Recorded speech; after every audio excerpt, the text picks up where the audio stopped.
Muy buenas tardes y bienvenidos a Onda Trujillo Televisión. Les saludamos desde el Hotel Dos Orillas, enclavado en la Villa Monumental de nuestra ciudad, para hablar hoy de un ejemplar, un libro, La Primera Mestiza, que ya es Vox Populi. Llevamos toda la semana viendo la portada de este ejemplar por redes sociales, por medios de comunicación regional, y tenemos la oportunidad de tener aquí a su autora, Carmen Sánchez Risco. ¿Qué tal? Hola, Alejandro. Bueno, muy lo bien. primero, enhorabuena porque tu obra ya es una realidad. Sí, así es. Muchísimas gracias.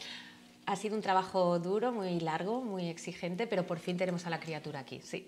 Jesús Sánchez Adalid, un escritor de reconocido prestigio, titulaba una novela bellísima y rigurosamente documentada sobre una de las mujeres más fascinantes del siglo de oro, Francisca Pizarro Yupanqui, la hija mestiza y noble del conquistador Francisco Pizarro. El hijo más ilustre de la ciudad de Trujillo vuelve al siglo XXI en forma de libro gracias a su hija mestiza. Fue la primera mujer del mestizaje.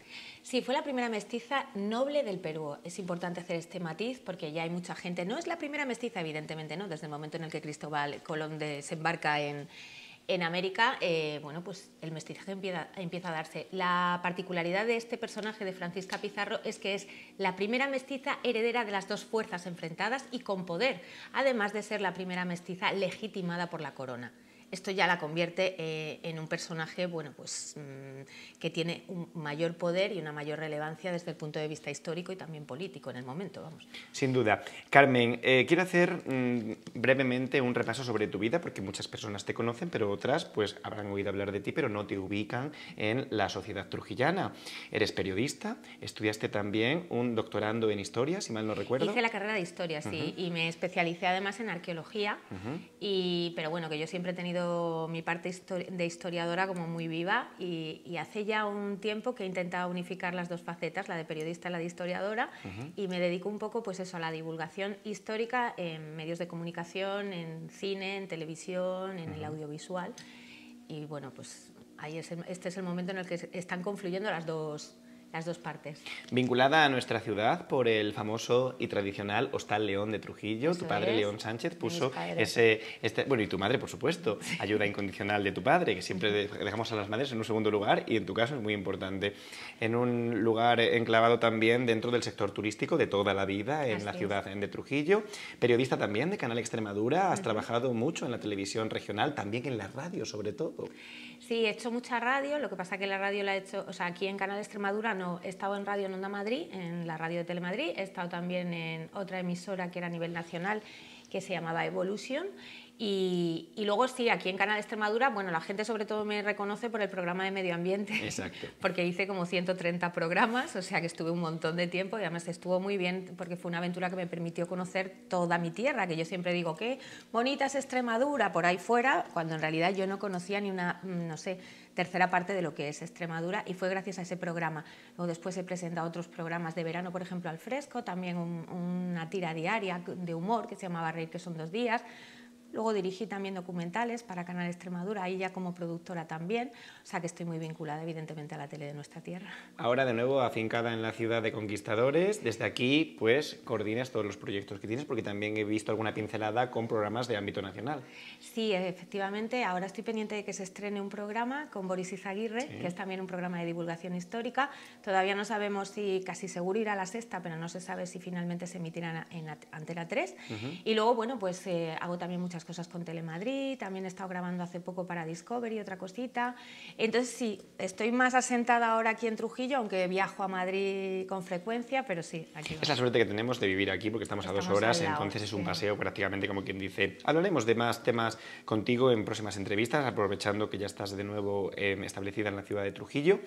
Cuéntame cómo surgió la idea de comenzar a escribir sobre la hija de Pizarro.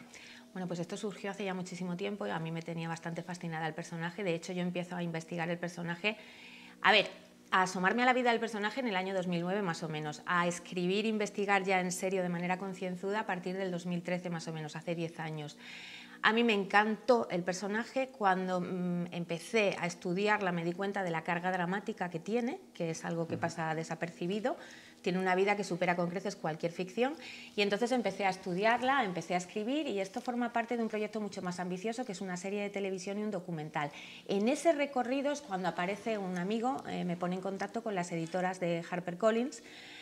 A mí me daba muchísimo vértigo escribir una novela, porque yo soy una lectora empedernida y me da mucho respeto, porque escribir una novela, cuidado, yo he trabajado mucho también como guionista, pero esto ya son palabras mayores, es literatura, y me daba muchísimo vértigo, pero gracias a las editoras me animaron, me alentaron un montón, han estado ahí siempre: tienes que escribir esta historia, esta mujer es fascinante, tienes que contar esa historia que tienes dentro de ti. Y bueno, pues así fue como empezó este proyecto, que ha sido... O sea, como te decía, yo he sido una lectora empedernida. Siempre he admirado a los escritores. Ahora, después de haber escrito una novela, los admiro muchísimo más y los reverencio, pero total, es un trabajo increíble. Yo creo que la gente no tiene ni idea de todo el trabajo que hay detrás de un proceso de escritura de una novela. Cualquier novela tiene que documentarse el escritor, el autor, evidentemente, pero cuando se trata de una novela histórica es todavía más importante esa documentación e investigación. Si encima la autora es historiadora, te vuelves loca, que es lo que me ha pasado un poco a mí, porque yo soy muy pesada con esto de que tengo que leer las fuentes, los documentos y demás. Y es un trabajo tremendo, pero también es muy enriquecedor y fascinante. O sea... Muchas notas, muchas piezas de un puzzle que luego hay que encajar para conseguir hacer un producto como esta maravilla. Bueno, una obra de arte, porque yo siempre digo que quien escribe hace obras de arte. Sí, bueno, es como un bebé, yo siempre sí, lo digo es un a todos. Bebé, total. Que lo quieres, lo cuidas y te da disgustos, descalientos, preocupaciones, pero luego dices, por fin, el momento del parto es como, por fin. Francisca Pizarro es una mujer, finales del XV, principios XVI, sí, aproximadamente, efectivamente. Las fechas prácticamente las tenemos todas documentadas gracias al descubrimiento y conquista del Imperio Inca, el antiguo Tahuantinsuyo, que siempre lo digo mal. Susi Polar es la especialista en decirlo correctamente, desde aquí le mandamos un saludo. Un beso. Atahualpa Yupanqui y Francisco Pizarro, el emperador inca y el descubridor español. ¿Cómo los resumiríamos? Brevemente, para hacer un balance, digamos, una posición geográfica, un contexto para las personas que nos estén escuchando. Bueno, yo creo que Francisco Pizarro llega al Tahuantinsuyo en un momento en el que se estaba desangrando en esa guerra fratricida interna entre Atahualpa y Huáscar. Hay que tener en cuenta que el incario, o sea, el último gran inca, que es el abuelo de Francisca, de la protagonista de la novela, muere. El heredero designado por él muere también, y eso es lo que desencadena esta lucha. ¿Por qué? Porque es que son más, según las crónicas, eran más de 300 los hijos que tenía el Inca, porque el Inca tenía una primera esposa principal, vamos a decir así, que sería el equivalente a nuestra reina, que es la Colla, que era su hermana, pero luego tomaba para sí esposas secundarias y concebía con todas esas esposas. Supuestamente el hijo de la Colla y del Inca era el que tenía como el primer lugar, pero esto no era así exactamente. O sea, había que consultar a las entrañas de las llamas, había que consultar con ministros, había una serie de pruebas de idoneidad, ¿no?, para poder llegar a ser Inca. Y esta muerte repentina de Huayna Cápac desencadena esa lucha. El encuentro que se produce entre Atahualpa y Francisco Pizarro, bueno, pues es un encuentro en el que yo creo que ni unos ni otros entendían el verdadero significado o sentido de aquellos mensajes que estaban intercambiando, y eso provocó pues una situación de desencuentro, vamos a llamarlo así, que al final los hombres de Pizarro y Pizarro supieron aprovechar apresando a Atahualpa. Hay que decir que Atahualpa está en este contexto histórico en el que hay una parte de la élite cuzqueña, que son los defensores de Huáscar, el otro contrincante en esta guerra civil, que son enemigos también de Atahualpa. Aparte también de esto, hay que tener en cuenta que hay una serie, esto es importante en la novela, se reseña bastante, hay una serie de pueblos que habían sido sometidos, otras etnias, otros grupos, poblaciones andinas, habían sido sometidos también por los incas, ¿vale?, por la ocupación militar incaica. Hay un pozo que favorece absolutamente a Francisco Pizarro y a sus hombres en ese momento de la llegada, y eso favoreció también pues, el apresamiento de Atahualpa y todo lo que vino después. En la batalla de Cajamarca, si mal no recuerdo. Eso es.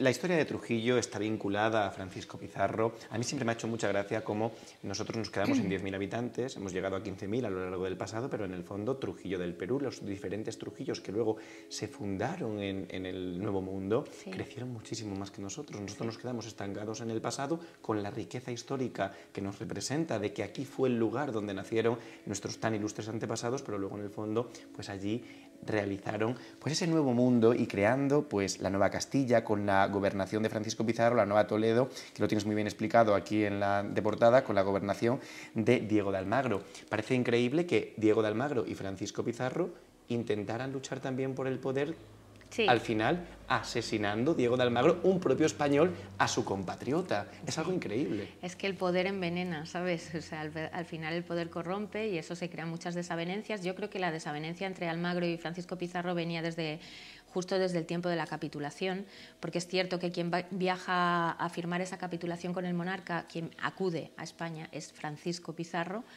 y digamos que también obtuvo una serie de prebendas dentro de esa capitulación que eran mejores que las que obtuvo Diego Almagro. Yo creo que eso ya fue un foco ahí de tensión entre ellos, convenientemente alimentado por los hombres o quienes rodeaban a uno y a otro, y eso desemboca pues, en esta guerra civil, que es un poco el comienzo de todo. De hecho, en la novela se aborda muy bien todo esto. La situación, el punto de partida de la novela es la huida de Francisca Pizarro cuando acaban de asesinar a su padre. Y esos barros vienen de esos lodos, es decir, en el momento en el que se crea la desavenencia por la gobernación de Nueva Castilla, o sea, más bien la desavenencia es quién tiene el poder sobre el Cuzco, que estaba justo en la frontera entre Nueva Castilla y Nueva Toledo. Entonces ahí empieza ya la fricción. A todo esto se une el levantamiento inca de Manco Inca, que esto también pues, añade muchísima más tensión a toda la situación que se estaba viviendo, desemboca esto en una guerra civil, en esa guerra civil pierden los almagristas, ejecutan a Diego Almagro y esto ya genera el pozo de odio que se va a mantener hasta que consiguen los de la capa, los chilenos, los rotos, como les llamaban, acabar con Francisco Pizarro. Ese es el punto de partida de la narración de la mestiza de Francisca Pizarro. Ese momento en que con 7 años esta señorita, pobrecita, tiene que abandonar de un guantazo la inocencia y salir huyendo de Lima porque acaban de asesinar a su padre. Su padre con el dedo pintó una cruz con la sangre de sus venas. ¿Cómo comienzas a investigar? ¿Cuáles son los primeros pasos a la hora de recabar información sobre Francisca? ¿Aquí en Trujillo, en la universidad? Yo empecé a tirar de crónica de Indias principalmente. Quiero hacer mención especial a la crónica de Indias, que son, para las personas que no estén tan familiarizadas con los términos que estamos utilizando, las crónicas de Indias son los diarios de a bordo que se escribieron durante el descubrimiento y que la mayor parte de esos documentos estuvieron durante mucho tiempo aquí en Trujillo y muchos en el Archivo de Indias de Sevilla. De hecho, siempre se quiso traer el Archivo de Indias a Trujillo hace muchos años. Recuerdo que había siempre esa leyenda urbana que luego ya, pues evidentemente, se quedó en la capital de Hispalis. Comienzan con las crónicas de... Sí, empecé con las crónicas de Indias, o sea, he manejado la crónica de Zárate, por ejemplo, de Cieza de León, que es como el príncipe de los cronistas, dicen los americanistas. También he leído mucho a Gómara, que es mucho más afecto a Hernán Cortés que a los Pizarro en general, y luego la crónica que más me ha inspirado ha sido la del Inca Garcilaso. Evidentemente Garcilaso de la Vega, como mestizo, pues hace un repaso o hace una narración en la que se atisba mucho ese desarraigo, esa situación que vivieron los primeros mestizos. Luego después he utilizado también fuentes primarias, o sea, he estado en Medina del Campo, he estado en Sevilla, en el Archivo Histórico de Madrid, o sea, he estado consultando también esos documentos en primera persona. He hecho algunas transcripciones. Es muy difícil transcribir un documento del siglo XVI, debo decirlo. Esteban Miracaballos, que es muy amigo mío, siempre me dice con un poco de paciencia, pero es difícil. Y así es como empecé a tirar. Aquí, por ejemplo, hablé mucho al principio, pero hace muchísimos años, con Susi, con Josie Polar. Susian Polar. Susi. Y porque ella también es una enamorada. Es una enamorada de Pizarro. Ella es una enamorada total de Pizarro y entonces ella también, bueno, pues conocía bastante. Ella escribió además como una especie de obra de teatro sobre el personaje de Francisca hace ya mucho, pero mucho, que creo que en los coloquios históricos está publicado. Hizo una presentación. Sí, algo así. Pero ya te digo, 10 años dan para mucho. He leído muchísimos libros, luego después he estado en contacto con gente de la universidad y en Perú, en Lima. Hay una investigadora maravillosa, Liliana Pérez, que ha estudiado con todo lujo de detalles a las mujeres encomenderas y hay muchos datos de los personajes. Por ejemplo, ella ha escrito un libro maravilloso, hizo la tesis doctoral sobre Inés Muñoz, que es la tía de la mestiza, y a través de la investigación de Liliana pues he podido cotejar muchísimos datos. De hecho, yo tuve un amigo que estuvo buscando un cuadro, hay 2 retratos de Inés Muñoz. Inés Muñoz es la mujer del hermano uterino de Francisco Pizarro, de Martín de Alcántara, Francisco Martín de Alcántara. El caso es que yo tuve un amigo buscando en Lima el cuadro y fue gracias a Liliana que descubrí que el convento el monasterio de la Concepción, que es el que fundó Inés Muñoz en Lima, ahora ya es un centro comercial. Y entonces habían trasladado a las monjas a las afueras de Lima y ellas se habían llevado el cuadro de su fundadora, evidentemente de su abadesa fundadora. Entonces, bueno, pues he hablado también con más investigadores peruanos, españoles, estoy en contacto. A ver, tengo muchos amigos historiadores, ya te acabo de mencionar a Esteban Mira, Carmen Mena también es muy amiga mía. Entonces, todas estas personas me han ayudado mucho. Luego he entrado en contacto también con el archivo porque esta es una parte bastante desconocida de la vida de Francisca Pizarro, que es su segundo matrimonio, y cuando ella se va a vivir a Madrid, y muere en Madrid, Francisca Pizarro, y casi seguro está enterrada en Madrid, casi seguro. Bueno, pues he estado en contacto con la familia, o sea, con el archivo de la Fundación Puño en Rostro, que es la familia de ese segundo marido de Francisca, y también me han aclarado muchos términos sobre la vida en Madrid que llevaba el segundo marido de Francisca y sobre todo sobre la identidad de este señor, que es a menudo confundida por los investigadores, los escasos investigadores que han estudiado la figura de Francisca antes, le confundían con un primo suyo.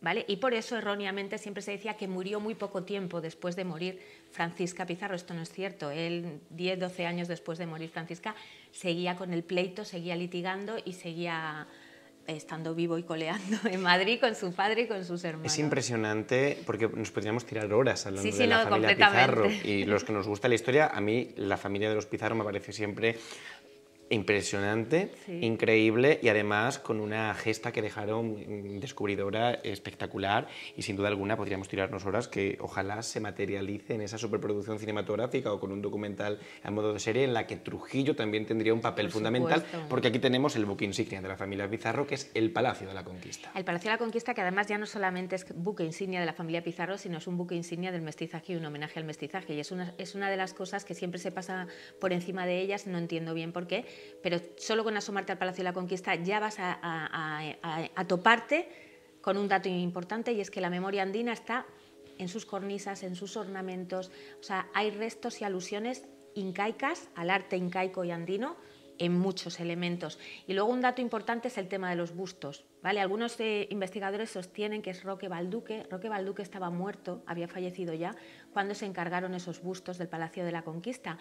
Debió ser un discípulo suyo el que acometiera la obra, no se sabe con precisión, pero me parece que mayor prueba que esa del mestizaje, o sea, vamos a situarnos, estamos en el siglo XVI, ortodoxia católica y creencia católica, lo único que legitimaba a un hijo y a una unión era el matrimonio eclesiástico ante los ojos de Dios.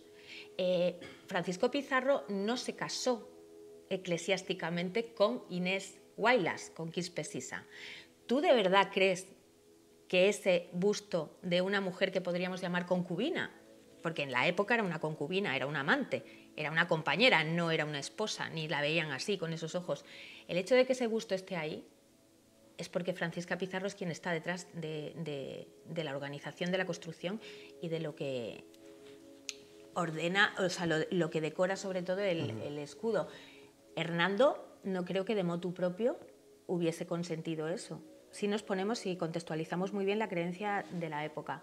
Entonces ese Palacio de la Conquista es muy importante porque yo creo que no hay en el mundo otro palacio donde vayas a ver en el escudo de armas de un conquistador, vayas a ver tallado el busto de una ñusta incaica, que encima no era la esposa legítima, y de una mestiza. También nos podríamos tirar hablando del Palacio de la Conquista y exclusivamente del balcón de esquina con ese marquesado de la conquista del Imperio Inca, el título originario y oficial, como digo yo siempre, horas. No quiero desgranar mucho del libro, pero ¿qué es lo que más te ha gustado a la hora de recopilar? A mí me ha gustado todo. O sea, encima he descubierto cosas que es como mi aporte de historiadora al libro. y eso me ha encantado. He descubierto uno de los pretendientes que tuvo, que me ha venido muy bien para la trama, para desarrollar la trama final. Hay que decir que el libro parte con ese asesinato de Francisco Pizarro, pero sobre todo se centra en el periodo de las guerras civiles del Perú, que son guerras entre españoles. Entonces, pues me ha fascinado poder encontrar a personajes que no aparecen normalmente reseñados en otras, por parte de otros autores o investigadores, o que es difícil encontrar, y yo he encontrado a uno de estos pretendientes, y luego he disfrutado mucho descubriendo la parte final de Francisca, su vida en Madrid, las mujeres que rodearon a Francisca en ese contexto. Esto también es un añadido histórico que va a sorprender, sobre todo al lector profano le va a encantar descubrirlo, pero sobre todo a los eruditos, a los estudiosos, con quién estaba emparentado no vamos a hacer spoiler, Alejandro, pero con quién estaba emparentado el segundo marido de Francisca. Pues he disfrutado muchísimo descubriendo esa unión parentelar, ¿sabes? ¿Has podido viajar hasta Perú, hasta el otro continente, no. o todavía te queda ahí esa espinita para poder pisar el suelo donde estuvo Pero te digo, he estudiado con tal rigurosidad y minuciosidad... Que es como si estuvieras de allí. Que solo me falta, se lo decía un peruano hace poco comiendo, de Perú solo me falta olerlo, de verdad, o sea... Conozco el mapa, además conozco también todos los países que configuraban el Tahuantinsuyo. Ojo, que no es el Perú que tenemos ahora, estaba parte de Bolivia, parte de Chile, Ecuador. Tengo mucha relación también con investigadores ecuatorianos, porque hay una parte de la trama también que evidentemente Ecuador y Quito es un lugar muy importante para Gonzalo Pizarro. Entonces también he tenido que estudiar al Reino Cañar, a todos estos pueblos que formaban las etnias que estaban en lo que hoy es Quito, Ecuador, que entonces era en la parte norte del Tahuantinsuyo, y yo te diría que es lo único que me falta, olerlo, de verdad, ¿eh? Pues sin duda, el libro de la primera mestiza ya está en los comercios trujillanos, ya está en la calle, hemos visto un montón de publicidad durante estos días de tus propias amigas, de gente que te conoce, que todo el mundo ya le está comprando, así que ya saben, lo pueden adquirir en cualquier comercio de la ciudad, y si no, pues gracias a también la editorial HarperCollins, narrativa histórica, y a través de su página web, por supuesto, en las plataformas digitales. Carmen, yo creo que no se me olvida nada, porque tampoco quiero hacer spoiler para que la gente lo compre y lo lea, pero creo a simple vista que es la mejor obra a día de hoy documentada sobre la familia de los Pizarro en su versión femenina, como era la figura de Francisca Pizarro Yupanqui. Hay que hacer también un pequeño inciso solo. En este libro también se habla mucho de Isabel de Mercado, que es la antepasada directa a día de hoy de los actuales herederos del marquesado, obra pía, etcétera. Isabel de Mercado está muy bien reseñada en la novela y es muy bonito acercarse a ella, que es algo que me gustó mucho también. Dos curiosidades más. Una, no sé si tenemos ya fecha de presentación oficial en Trujillo. Todavía no. Vamos a tener una presentación muy chula en Trujillo, pero todavía no tenemos cerrada la fecha. Yo en cuanto salga ya... A ver si sale todo bien, porque daremos sorpresas con la primera mestiza en la ciudad. Te veremos en la Feria del Libro de Madrid, que está a punto de comenzar. Sí, el día 2 y el día 9 voy a estar firmando en la Feria del Libro de Madrid, así que a mí me encantaría un autobús de Trujillo y todo el mundo allí a que les firme el libro, me encantaría, porque hay mucha gente que está comprando el libro aquí en Trujillo. Sí, por supuesto, y lo vemos en las redes sociales porque están con el hashtag La Primera Mestiza, así que creo que sería necesaria, Carmen, una conferencia explícita sobre la historia de Francisca Pizarro, de Francisco Pizarro, del Marquesado de la Conquista y del Palacio, para que a los trujillanos les quede claro su historia y puedan sentirse orgullosos de los mismos, porque es sin duda alguna la figura fundamental de Trujillo, Pizarro. Sí, completamente de acuerdo.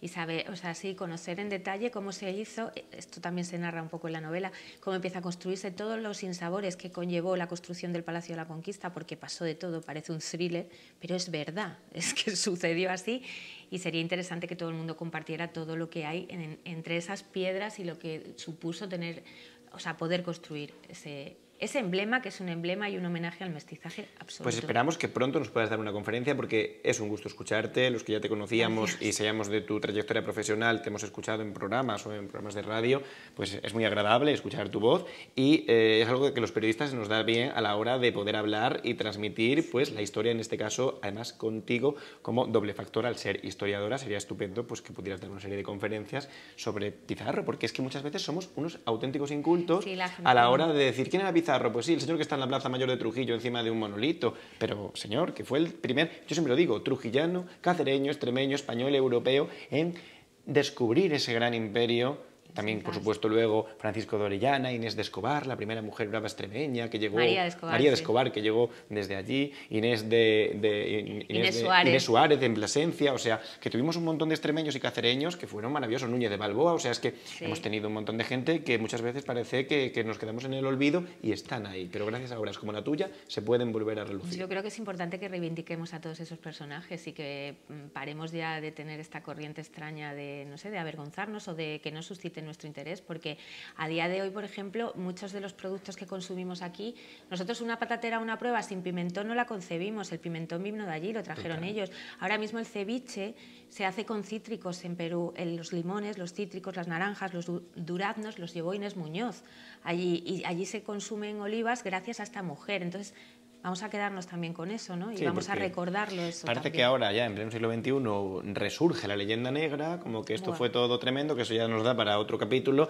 pero tenemos que potenciar siempre el Nuevo Mundo y los grandes trujillanos, extremeños y españoles que estuvieron allí, efectivamente, porque al fin y al cabo, en esa época todo era diferente y había ese encuentro, ese mestizaje, esa unión entre los pueblos, tanto desde el continente europeo hasta el americano. Mira, un dato, nosotros en 1512-13 se aprobó el matrimonio interracial por parte de la corona española de Fernando el Católico. ¿Vale? Ahí lo dejo.